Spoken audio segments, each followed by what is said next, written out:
Maka dia pernah berpikir untuk sesekali mencoba kebesaran Allah. Maka Allah jawab. Nah, di hadis qudsinya cuma muncul kalimat ujung di hadis qudsi, tapi kisah ini gak disebutkan di hadis qudsi itu. Al-kibriya'u ridai. Allah Ta'ala berfirman dalam hadis qudsi, hadisnya sahih. Kibriya, kebesaran, kesombongan itu adalah ridaku. Ini namanya rida. Biasanya kalau para habaib itu naruhnya di begini naruhnya. Cuma kalau saya lebih nyaman begini. Ya, nutupin leher dikit biar nggak kena tembakan AC, Pak. Wal azamatu izari, dan keagungan itu adalah sarungku. Ya, Allah kan nggak pakai pakaian seperti bayangan kita. Ini bahasa-bahasa ilahiyah lah. Ya, maksudnya Allah yang lebih faham. Jadi Allah pakaiannya bukan kain. Pakaiannya adalah kebesarannya, keagungannya. Jadi yang boleh sombong siapa? Allah doang. Jadi di dunia ini, di langit dan bumi, bahkan di alam semesta semuanya, yang boleh sombong itu cuma Allah. Yang merasa dirinya besar, dirinya pantas dihargai itu cuma Allah. Nah, sekarang si Azazil ingin dihargai oleh malaikat, gitu. Maka Allah tegur dia kalimat ini. Jadi ini sebenarnya kalam sudah lama Allah turunkan kepada para malaikat, gak ditangkap sama iblis. Maka ketika perintah berikut ujian kepada Azazil, sujudlah fasjudu li Adama, sujudlah kepada Adam, ya. Maka dia tidak sujud. Yang lain sujud, dia gak sujud. Nah, begitu iblis itu. Masa saya harus sujud kepada yang diciptakan dari tanah? Dia gak ngelihat siapa yang nyuruh sujud. Yang nyuruh sujud siapa? Allah Subhanahu wa ta'ala.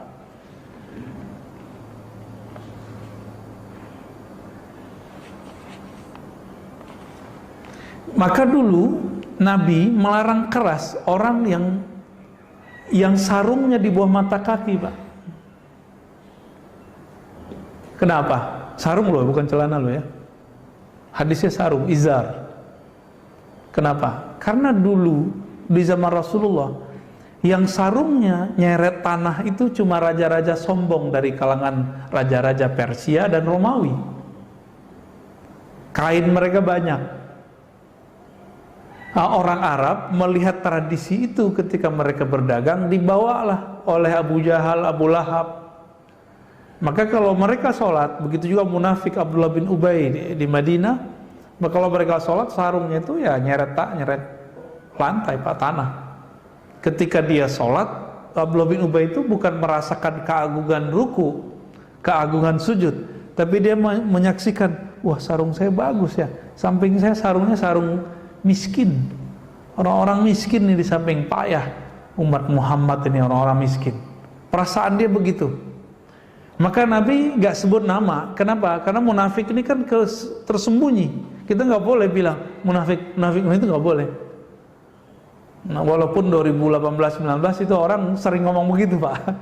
Cuma karena beda pilihan politik ya. Ini saya ulang-ulang terus, Pak ya. Kenapa iman itu tidak memasukkan pilihan politik? Karena pilihan politik itu selalu berubah-ubah, sedangkan iman itu cuma satu ya. Iman di kolbu gak boleh naik, gak boleh nambah, gak boleh turun. Tapi iman yang ada pada jasad kita itu bisa naik, bisa turun. Nah, maka jangan masuk-masukkan bab itu. Nah, Abdullah bin Ubay dan orang-orang munafik ini Nabi nggak sebutkan. Bahkan ketika mereka mati, Nabi masih sholatkan ya. Abdullah bin Ubay itu meninggal, Nabi sholatin, Pak. Sampai kemudian turun ayat melarang sholat kepada Abdullah bin Ubay. Itu kalau sholat merhatiin sarungnya, sarung bagus juga nih gitu.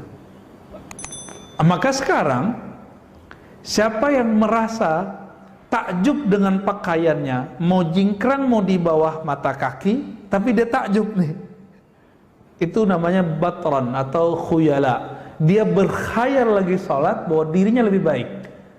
Kalau dulu zaman-zaman Nabi, orang merasa dirinya baik karena pakaiannya, pakaian zahirnya. Maka Nabi larang. Allah itu nggak pandang sholat orang begini, karena dia sholatnya berkhayal, dirinya baik, dirinya kaya. Kalau sombong karena pakaian itu haram, bagaimana dengan sombong karena ilmu? Saya jingkrang nih, misalnya sarung saya nih, terus saya merasa, wah gua doang yang jingkrang nih, samping kayaknya neraka semua nih ya. Oh, sarungnya di bawah mata kaki nih, celananya di bawah mata kaki nih. Sama Pak, sama itu. Berarti dia melewati kesombongan. Jadi dia nggak sombong secara pakaian, tapi dia sombong secara fikrohnya. Maka silakan mau jingkrang, sarung di atas mata kaki, tapi jangan berpikir kita ini lebih baik, lebih faham agama dari orang. Itu kan hadis ada asbabul wurudnya.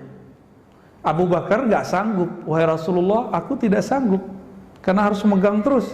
Apa kata Nabi? Lasta mimman sana'a dzalika khuyala. Engkau melakukan itu bukan karena sombong, hai Abu Bakar. Maka Nabi bolehkan. Hadis ini jelas ini, itu teman-teman kita masih tetap aja nggak mau memahaminya. Jadi paling lucu dulu saya ngaji hadis. Saya bilang, Ustadz, saya punya guru hadis di luar sana. Gak apa-apa, yang penting dia tidak isbal gitu. Loh, apa kaitannya ilmu dengan isbalnya? Nah, jadi orang ini masih terkooptasi dengan 14 abad yang lalu, tidak memperhatikan asbabul wurudnya. Dulu kain itu mahal Pak.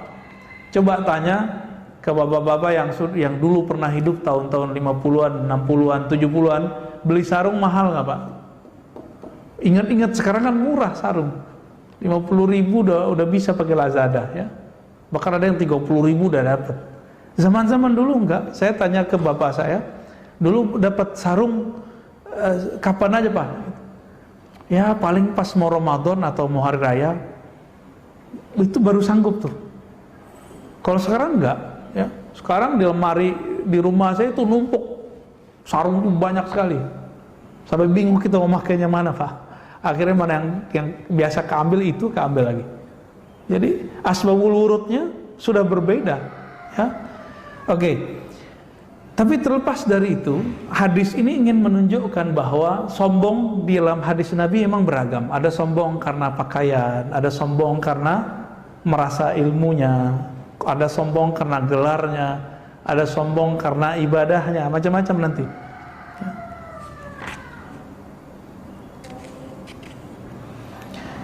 Dan apa yang bikin saya kaget di kitab ini, jadi beliau menyebutkan hakikatul kibri wa afatuh.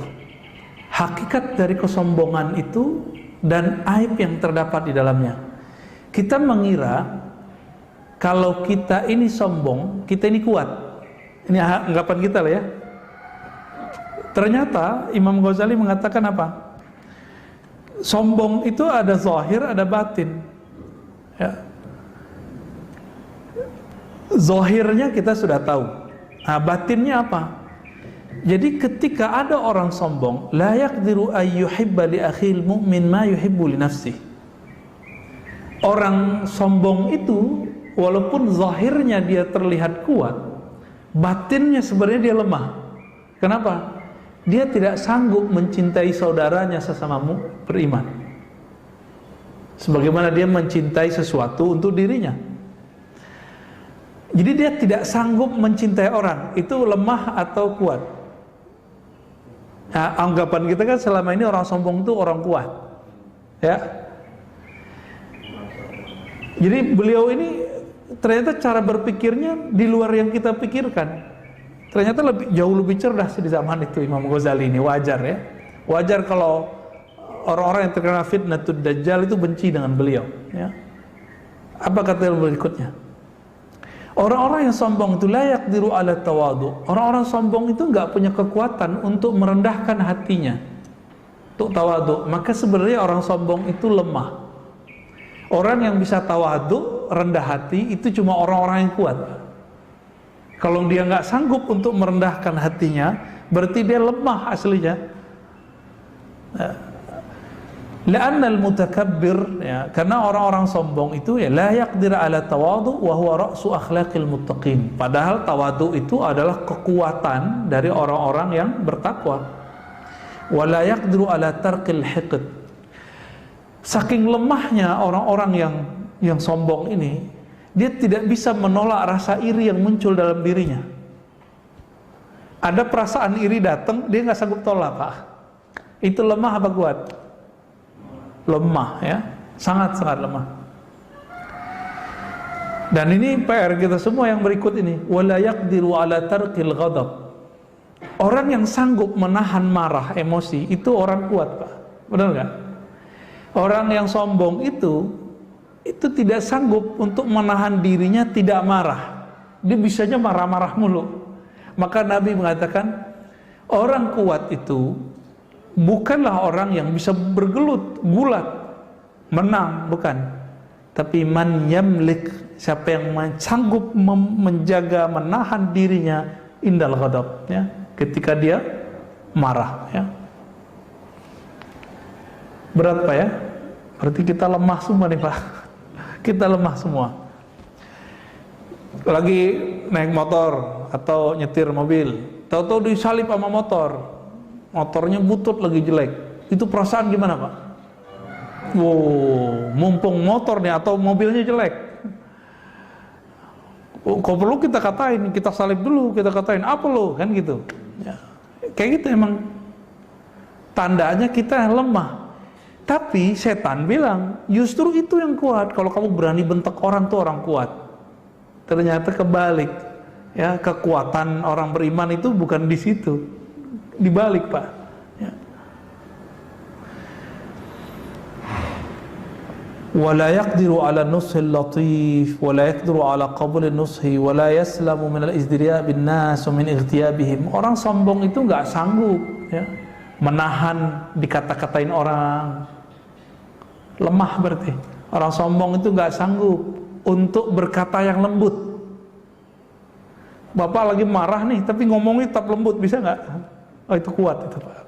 Kalau iya itu kuat yang sebenarnya kuat yang begitu. Kita nih merasa besar, terus ada orang biasa ngomongin, membicarakan kita, atau dia menasihati kita, sanggup nggak dengerinnya? Kalau sanggup, kuat berarti. Nah, kebanyakan orang nggak kuat. Nah, itulah sombong. Maka al-kibru ghayatud dha'fi. Orang yang punya penyakit sombong di hatinya, itu pada hakikatnya ada penyakit kelemahan dalam batinnya, ya.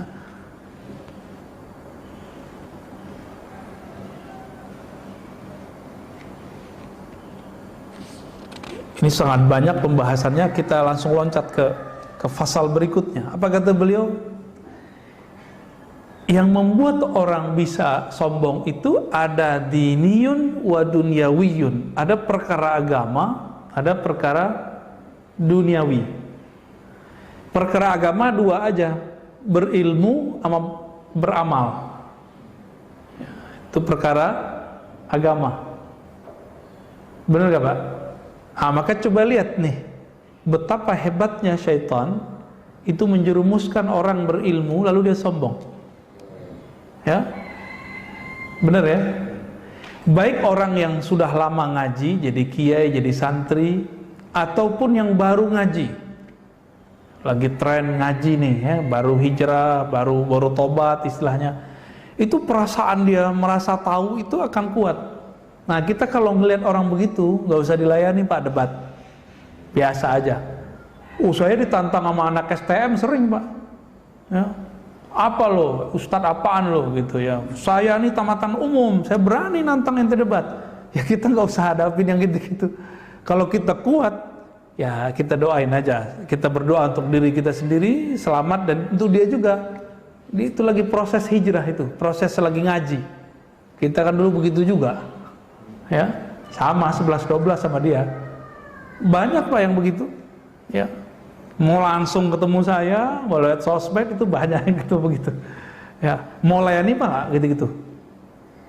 Kalau kita layani yang begitu, itu tanda kita kuat atau tanda kita lemah?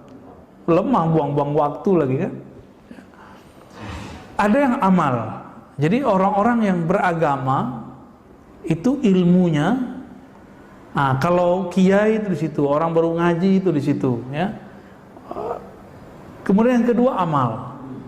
Maka mohon maaf nih, gelar-gelar Pak Haji itu itu bisa bikin sombong loh Pak. Hati-hati Pak. Ya, kalau bisa di skip aja tuh gelar, nggak usah lah pakai gelar-gelar gitu. Telepon saya Pak Haji Fulan, nggak usah ya. Nanti sholatnya iri Pak. Semuanya iri. Tapi karena orang merasa kalau haji itu modalnya gede, dia harus dipanggil dengan nama Pak Haji.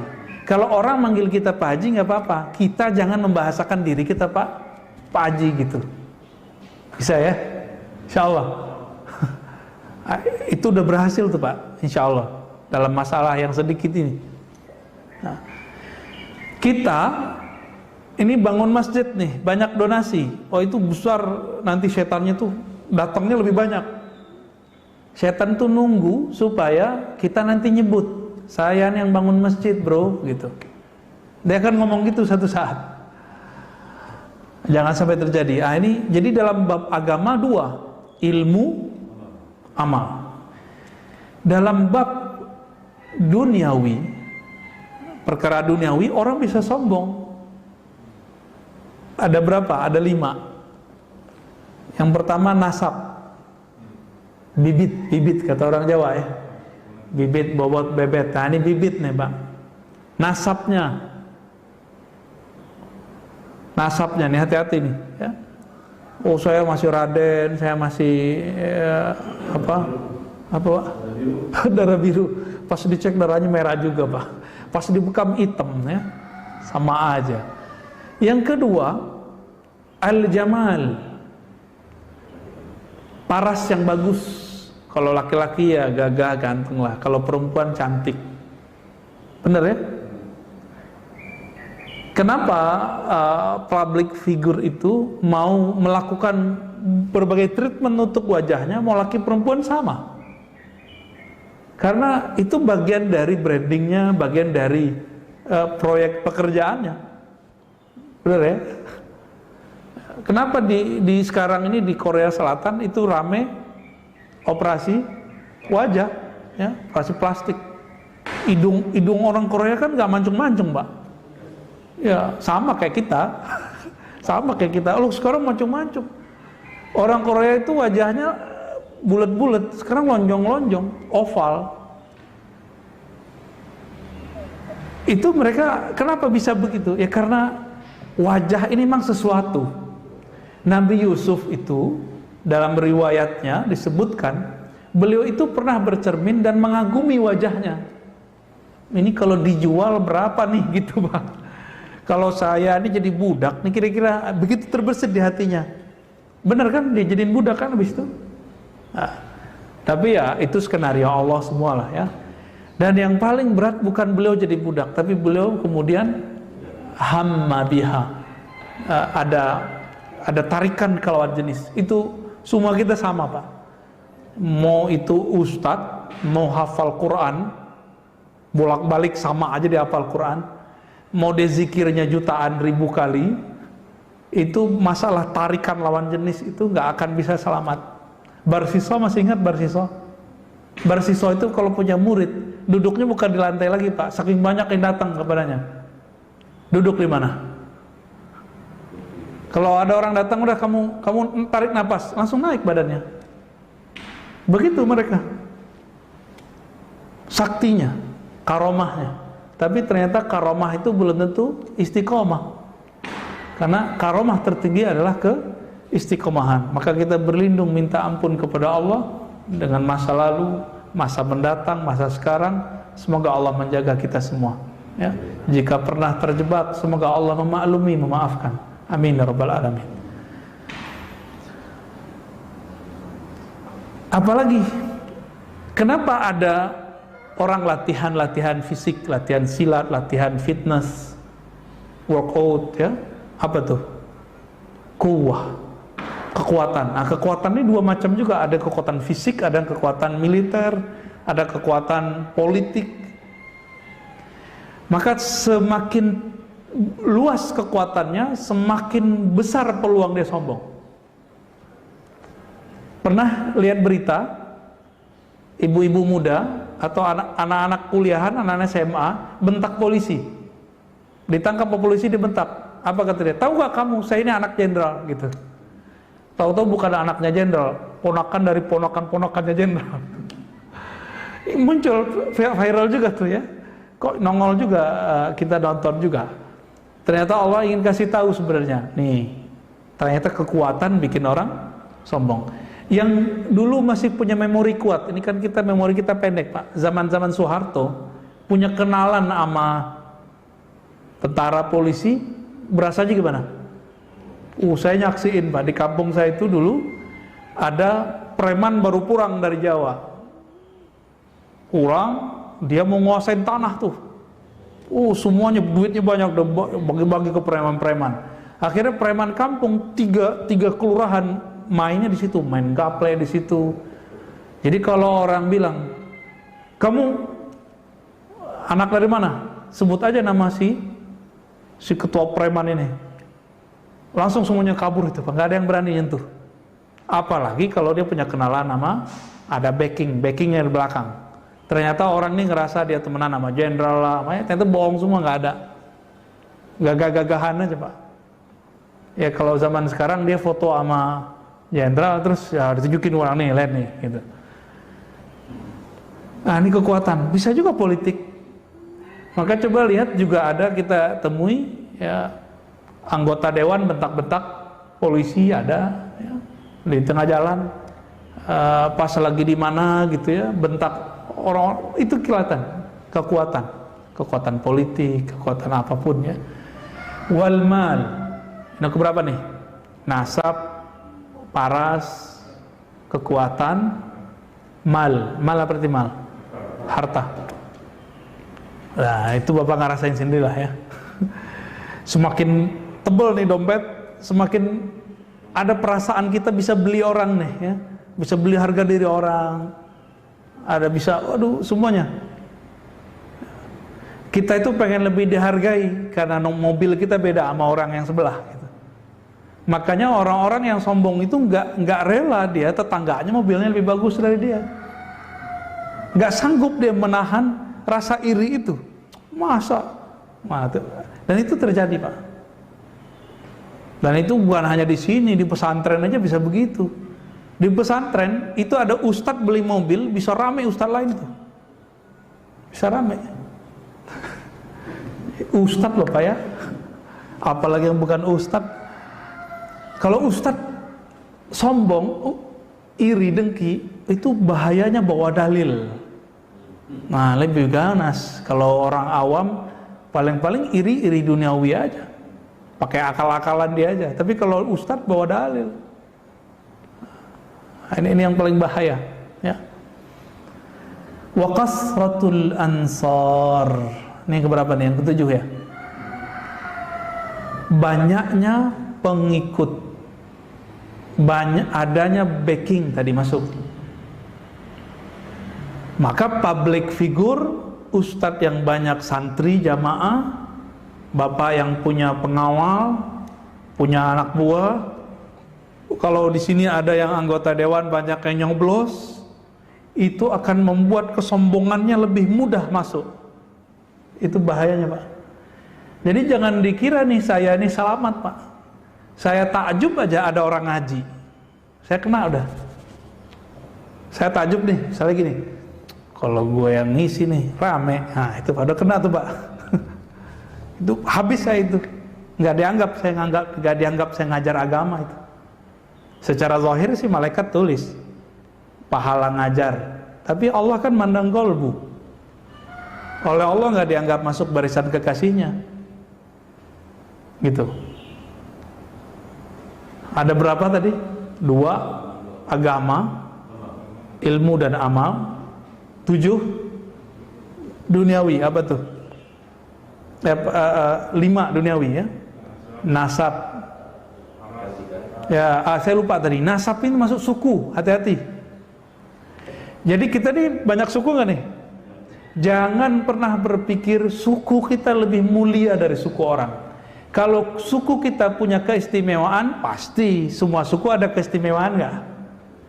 Suku Betawi, suku Sunda, suku Jawa, suku Bugis, suku Madura, suku Minang, semua suku itu ada kelebihan masing-masing. Ini hati-hati, jangan pernah kita berpikir saya ini kan orang mana gitu, jangan. Nggak ada urusan itu, ya. Terjebak di situ udah kena nasab. Maka saya nggak sepakat ya kalau orang Jawa, Sunda tuh udah larang nikah, gimana laki perempuan ya? Karena nganggapnya itu kakak sama adek gitu ya. Itu dulu, itulah dulu udah lewat, jangan begitu lagi. Sama kalau di kampung-kampung tertentu nggak boleh orang suku ini nggak boleh nikah sama suku di luar. Ya zaman-zaman dulu sih begitu ya. Zaman sekarang kan nggak bisa begitu lagi. Nah, di bagian setelah ini beliau kemudian menyebutkan obatnya, ya, bagaimana cara ngobatin yang 5 tadi, 5 dunia dan 2 agama. Tapi tadi saya sudah sebutkan sebagian besar sebenarnya. Ya, intinya sederhana. Orang yang punya anugerah ilmu dan amal, maka seharusnya dia membaca surat Fatir, ya. Surat Fatir, surat 35 ayat 28. Innama yakhsyallaha min ibadihil ulama. Sesungguhnya yang takut kepada Allah itu hanyalah orang-orang berilmu. Maka ilmu mana yang dianggap ilmu mendekatkan diri kepada Allah, ini yang disebut orangnya intelek. Jadi dalam bahasa Al-Quran, orang alim itu bukan yang banyak gelarnya, bukan doktor, LCMA, SAG, doktorandes, teman-teman dulu doktorandes ya, doktoranda, enggak. Orang yang kalau nambah ilmu, dia tambah mengenal Allah, tambah takut kepada Allah, maka mereka lah yang disebut dengan ulama. Maka bapak ini walaupun tidak kuliah di kuliah UIN, IAIN, nggak nyantri, itu bisa jadi ulama batinnya. Bisa nggak jadi ulama? Bisa. Saya bisa nggak dicopot dari barisan ulama? Bisa, kalau saya merasa diri saya paling pinter. Saya merasa berilmu sedikit aja Pak, ini bahaya. Saya udah di ujung tanduk udah. Maka setiap kali selesai ngajar dan sebelum ngajar, saya itu minta ampun dan minta perlindungan dulu kepada Allah. Ya Allah, jangan sampai saya ngajar lalu ada perasaan merasa sesuatu. Makanya saya sebelum doa, sebelum ngajar, diam dulu nggak? Ya, itu sebenarnya untuk mengkondisikan hati supaya tidak ada perasaan-perasaan itu. Sering muncul soalnya. Kalau saya ngaji agama, ya alhamdulillah kita belajar ilmu spiritual, itu sering terbersit. Saya yakin Bapak juga lebih parah juga tuh. Ya beda, mungkin beda sebabnya. Kalau saya sebabnya di ilmu, kalau Bapak mungkin sebabnya di kalau punya harta, pekerjaan, jabatan, nasab.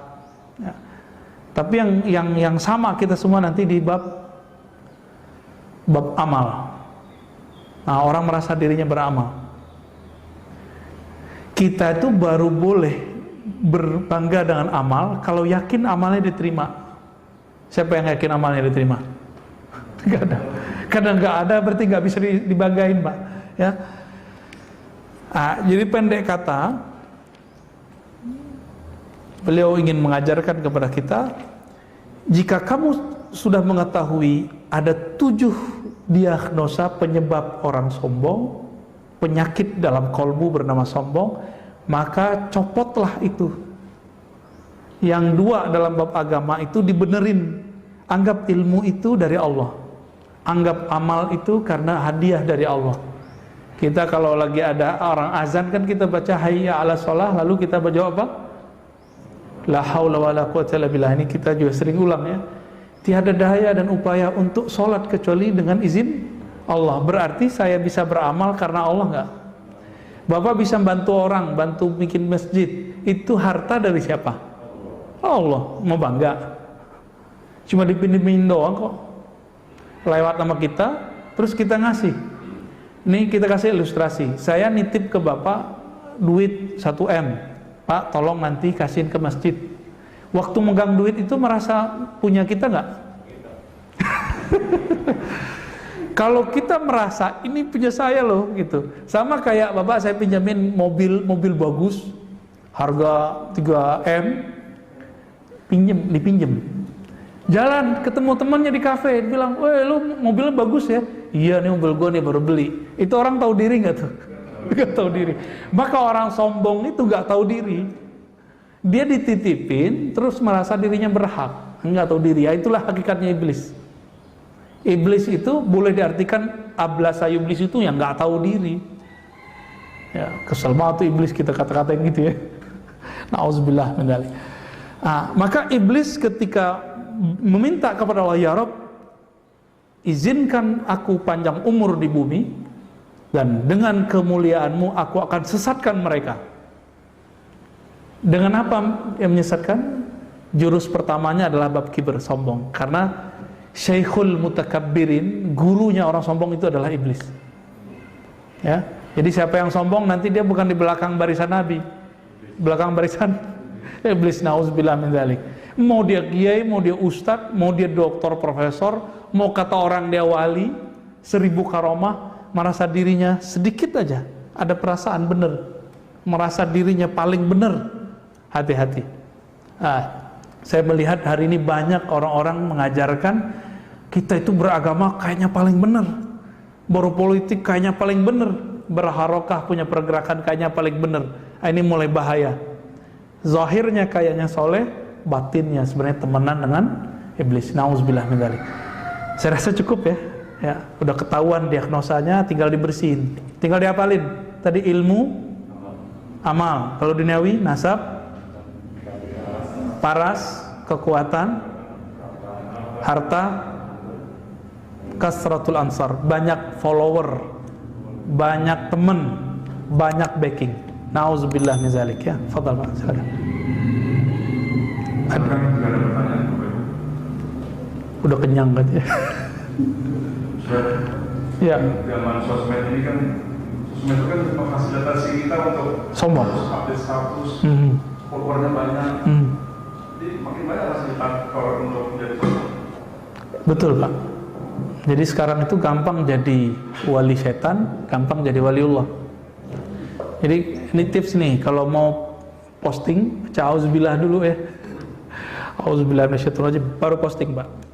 Niatkan, ya Allah aku niat bukan karena apa-apa, tapi karena ingin tahaddus bin ni'mah misalnya, sharing tentang nikmat engkau, atau ingin berbagi kebaikan, atau ingin nge-save hikmah yang engkau turunkan supaya saya nggak lupa nih gitu. Jadi harus disugestikan ke dalam diri berkali-kali. Kalau enggak udah di private aja Pak IG-nya. Ya, ditutup dulu gitu. Nanti kalau udah beres lagi buka lagi begitu. Jadi emang sekarang zamannya zaman mengundang untuk arah sana kuat. Maka coba lihat public figure tertentu, artis tertentu, ketika dia menyinggung satu kelompok ketakutan, maka dia undanglah ustadz ini, ustadz itu, supaya memperbaiki namanya. Ya nggak bisa.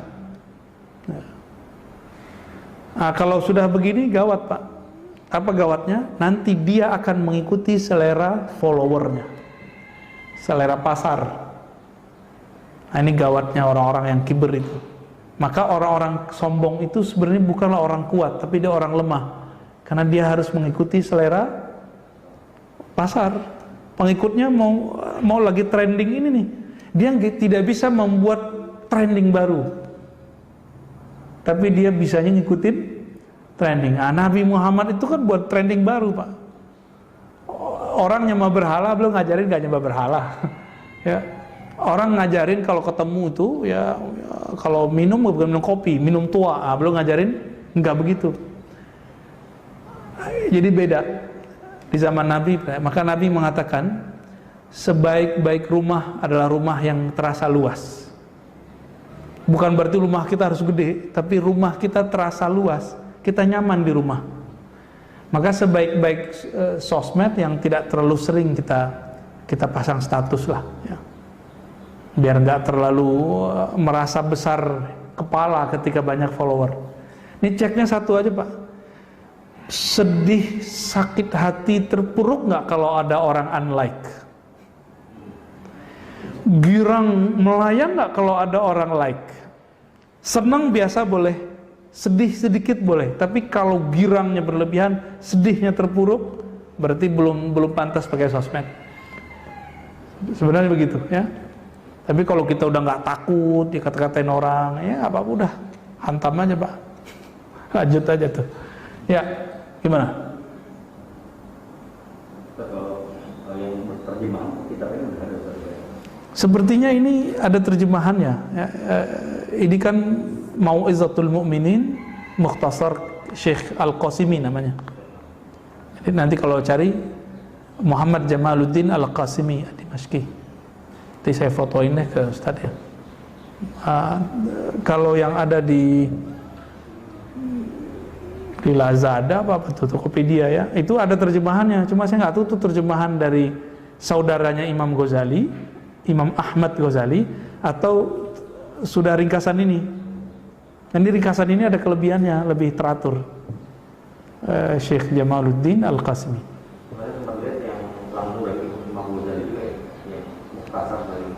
Ya itu diragukan karena Imam Ghazali nggak buat ringkasan. Mungkin itu ringkasan yang Ghazali yang lain gitu. Jadi agak banyak. Ya. Kalau saya beli aja semua ya Pak. Akhirnya di rumah itu ada beberapa ya ringkasan-ringkasan Imam Ghazali. Nah kalau saya mengambil yang ini karena bahasanya lumayan bagus. Ustaz, ada 3 pertanyaan dari online. Fadhal. Langsung semuanya langsung saja. Ya. Yang pertama. Satu dulu. Oh, satu. Yang pertama, dahulu iblis tinggal di surga. Karena di surga itu tidak ada sifat sombong atau sifat-sifat jelek lainnya. Kenapa iblis bisa mempunyai sifat seperti itu? Awalnya iblis nggak sombong, ya. Makanya Allah tanya, apakah engkau minal alin, orang yang tinggi? Maka diusir ketika tumbuh bibit itu dalam dirinya, maka diusirlah iblis dari surga. Jadi surga itu nggak ada orang sombong. Nah, iblis itu dulu pernah tidak sombong. Nah, orang nggak sombong kayak bapak ini misalnya nggak sombong nih. Kita uji, ada bibit nggak di dalam? Kalau ada bibitnya pasti keluar. Nah, iblis itu pas diuji kambuh, gitu masalahnya dia. Maka diusir. Sama gitu. Jadi ada wali diangkat, terus merasa sombong dengan kewaliannya, dicopot dia dari kewaliannya. Mau dia ulama, mau dia hafal Quran, gak ngaruh Pak. Jadi bisa begitu ya. Jadi ada namanya mantan wali. Nah itu dia contohnya iblis itu. Pertanyaan kedua, sombongnya seperti apa yang menyebabkan orang tidak masuk surga? Semua kesombongan. Sombong itu merasa diri besar, diri lebih baik, diri lebih soleh, lebih bagus nasab, lebih bagus paras muka, lebih kuat. Nah, itu lebih-lebih yang semua yang 7 itu. Cuma yang paling parah yang agama. Kenapa paling parah agama? Karena nanti tentara Dajjal di akhir zaman itu penyakit yang ada dalam dirinya adalah rasa sombong berilmu. Jadi jangan heran Pak, tentara Dajjal itu bukan zombie, tapi orang berbaju kayak kita, bajunya baju-baju muslim begini, tapi menghalalkan darah sesama muslim, mengkafirkan. Kan bibit-bibit ini sekarang udah ada. Awal-awal bidah-bidahin dulu, ya, bidah. Lama-lama bilang apa? Ziarah kubur syirik, tawasul syirik. Nah, ini udah bibit-bibit ini. Kalau ini dibiarkan, lihat Irak. Irak udah hancur Pak sekarang. ISIS itu bibitnya tadi. Maka jangan pernah kasih ruang ajaran-ajaran ekstrem ini masuk ke masjid-masjid kita, ke madrasah-madrasah kita. Ini yang saya nyinyirin dikit.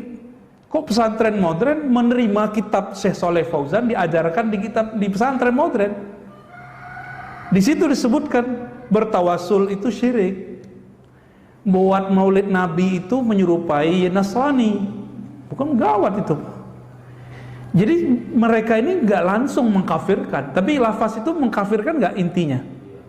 Ya, nggak langsung, tapi isinya ini mengkafirkan. Bertabarruk di kubur.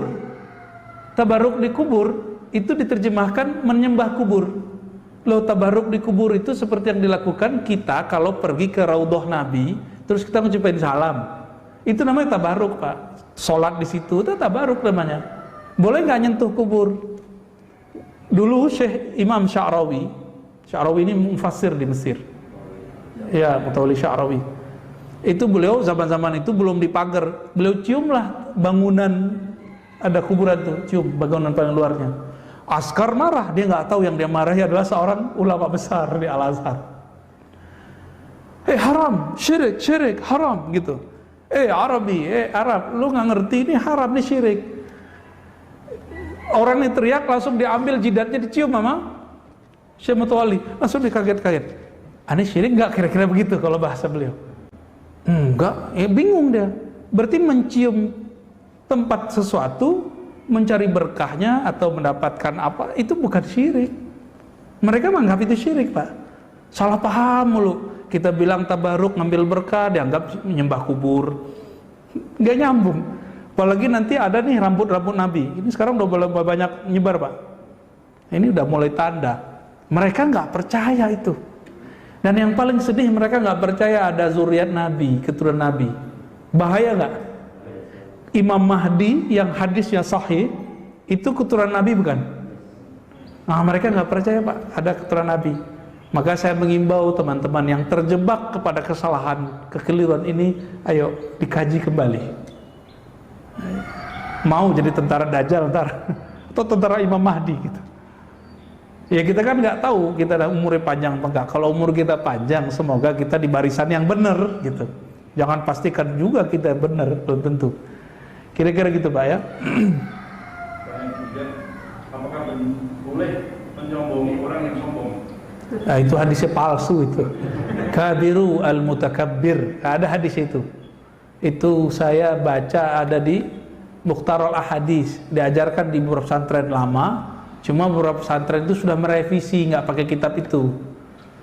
Kabiru al-mutakabbir, bersikap sombonglah terhadap orang sombong. Itu bukan berarti nyuruh kita naruh kesombongan di hati. Jadi kalau mau dipakai itu lafaz riwayat, mau dianggap nih, ayo kita pakai boleh. Tapi dengan syarat, bukan sombong. Kalimat ini kan kabara yukabiru. Itu beda dengan kibir. Kabaro itu pura-pura sombong. Nah, itu beda, Pak. Pura-pura sombong lah, ya kerjain orang sombong gitu. Boleh nggak ngerjain orang sombong? Boleh, Pak. Kerjain madalil kalau dia masalah agama. Kalau dia belagu masalah harta, kerjain aja. Pura-pura ya pengen ditraktir kayak apa kayak gitu. Itu maksudnya kabiru itu.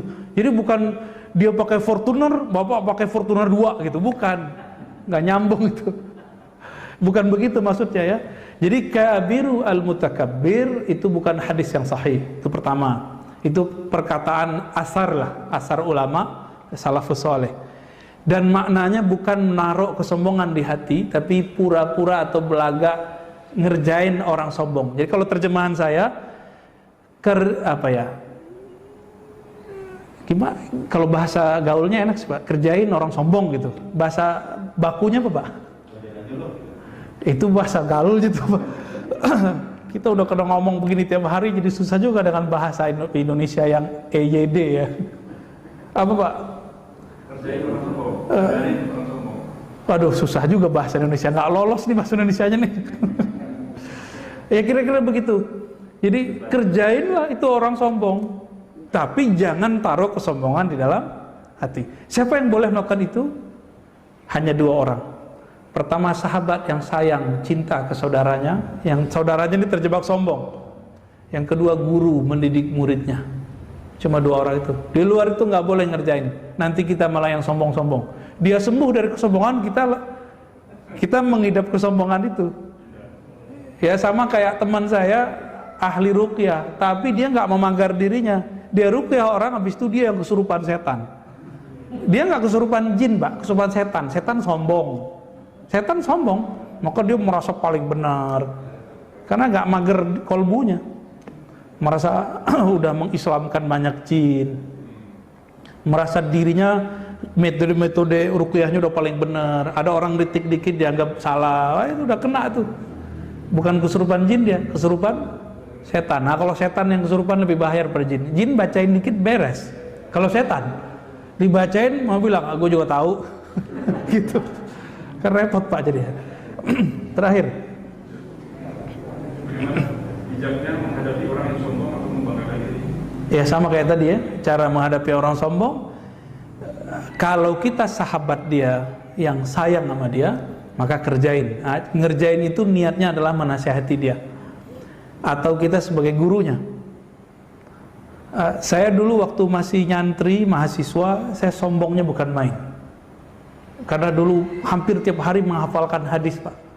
Jadi hafalan hadis saya waktu itu banyak sekali. Dan itu diniatkan untuk mendebat orang. Ya, kalau baca apa niatnya, wah ini untuk senjata ngelawanan. Udah kebayang semua di kepala tuh. Jadi saya tahfiz menghafalkan ayat Quran itu niatnya bukan mau untuk dibawa sholat, tapi untuk nanti jadikan dalil menghantam orang, ya. Lalu ketemulah guru, alhamdulillah, guru saya ini ngerjain saya kira-kira begitu, ya. Nah di situ bisa ngobatin, alhamdulillah.